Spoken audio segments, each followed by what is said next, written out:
Bonjour. Les temps sont durs. L'avenir nous apparaît souvent sombre et menaçant. Que devons-nous faire et comment vivre un chrétien dans ce monde? Mes amis, la question est pertinente puisqu'elle relève de notre vision de l'histoire et du monde dans lequel nous sommes. Une interrogation similaire résonne peut-être dans votre esprit. Elle met notamment en jeu une vision de l'histoire donc et du rapport au monde que, je vous le signale, les textes des pères de l'Église des premiers siècles du christianisme se posaient déjà avant nous. Alors il me faut préciser ici que trois visions principales se sont succédées à leur époque. La première est la vision qu'on pourrait dire apocalyptique, qui est celle d'un affrontement. Le Nouveau Testament atteste bien, au tout premier temps du christianisme, notamment dans les lettres des apôtres, le passage d'une attente du retour imminent du Christ à une prise de considération de la durée, et en particulier du temps des pères de l'Église, des épreuves à subir avant que n'arrive cet ultime avènement. Pendant 3 siècles, les persécutions ont en quelque sorte confirmé cette vision selon laquelle le règne de l'Antichrist, qui, selon les textes du livre de l'Apocalypse, doit précéder celui du Christ. Cette conviction a donné lieu à la croyance que les théologiens appellent millénariste, celle par exemple d'Irénée de Lyon à la fin du IIe siècle, d'après laquelle il doit y avoir un règne de 1000 ans du Messie ensuite sur cette terre.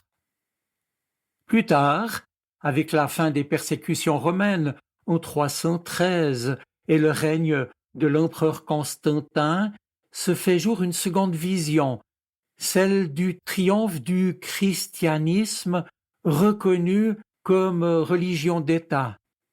Vision du temps cette fois conjuguée avec celui de Rome, c'est la vision qu'on pourrait appeler ecclésiastique, telle que l'a développée Eusèbe de Césarée, un chrétien qui vivait entre 260 et l'an 340, et qui fut lui par ailleurs un biographe de l'empereur Constantin, et surtout donc l'auteur de l'histoire ecclésiastique.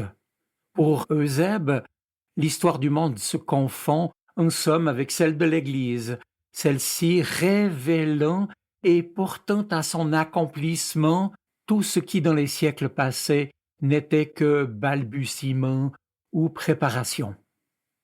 Cela dit, le sacre répété de Rome dès l'année 390 et jusqu'en 546, et puis les schismes multiples dans le christianisme lui-même, et enfin la prise de Jérusalem au 7e siècle par les musulmans, eurent au fait de mettre à mal cette vision triomphante développée par Eusèbe, dont la nostalgie n'a pourtant pas fini de hanter certains encore aujourd'hui. Émerge alors, après tous ces événements et ces catastrophes, une troisième vision, qu'on pourrait appeler post-ecclésiastique ou bien encore mystique dans le sens mystérieuse, celle notamment qu'expose Augustin d'Hippone, c'est au IVe siècle, dans son fameux ouvrage La Cité de Dieu. Prenant ici le contre-pied donc de la conception d'Eusèbe, Augustin y oppose 2 cités ou 2 attitudes spirituelles, l'une terrestre, bâtie par l'amour de soi jusqu'au mépris de Dieu, et l'autre céleste, érigée par l'amour de Dieu. Et de fait, les 2 cités coexistent et sont mêlées en ce monde, ne devant être départagées qu'au jugement dernier, nous dit Augustin. Ainsi, cette vision renouvelle la distinction qui nous est déjà décrite dans le livre de l'Apocalypse, entre la Jérusalem terrestre et la Jérusalem céleste, cette dernière étant valorisée par rapport à ce monde voué à la corruption.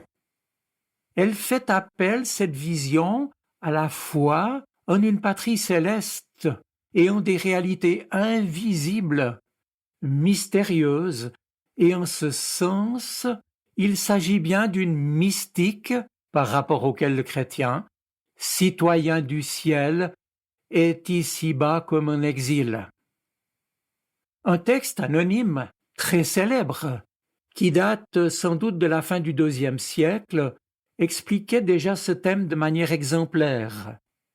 Il s'agit du texte intitulé « Lettre à Diognète ».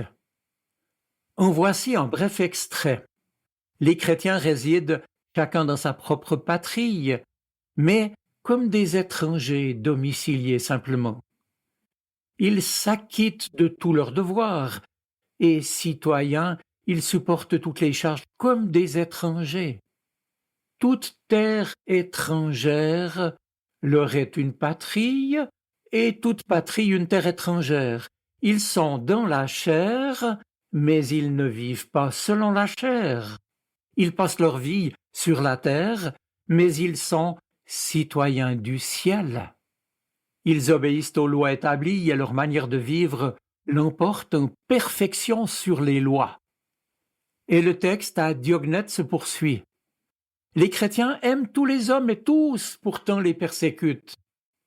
On les méconnaît, on les condamne, on les tue, et par là, pourtant ils gagnent la vie.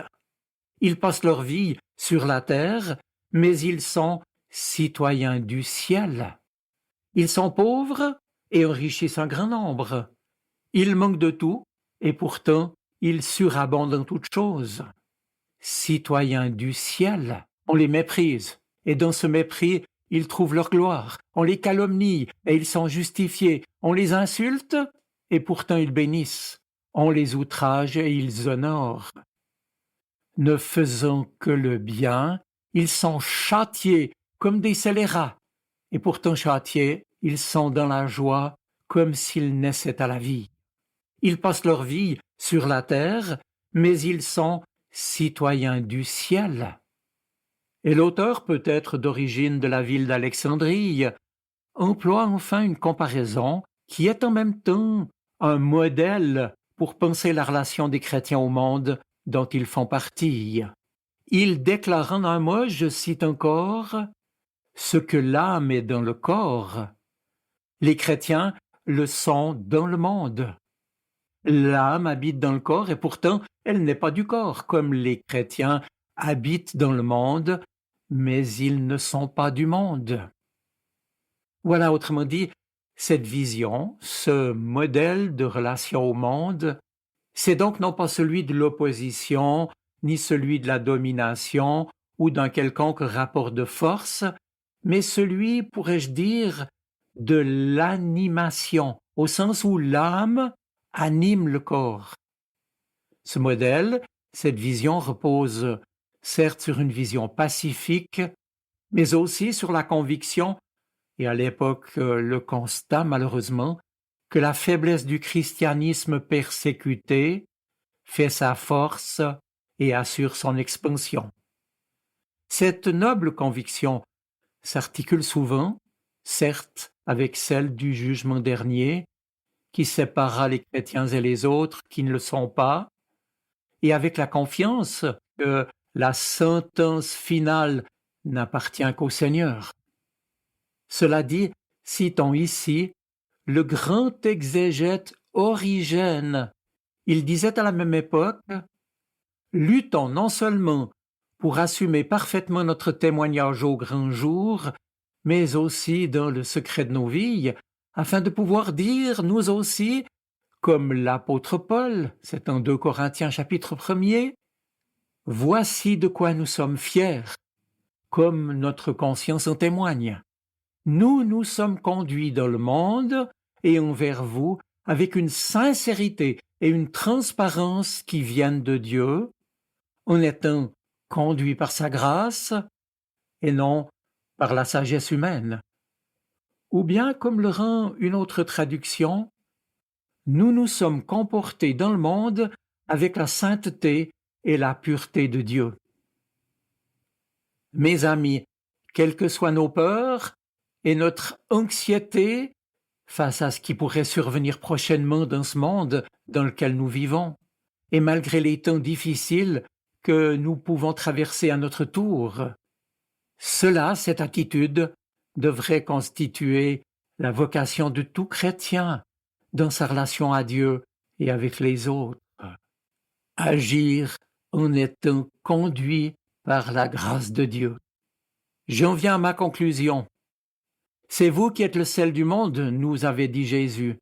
Et Jésus ajoutait, c'est vous qui êtes la lumière du monde.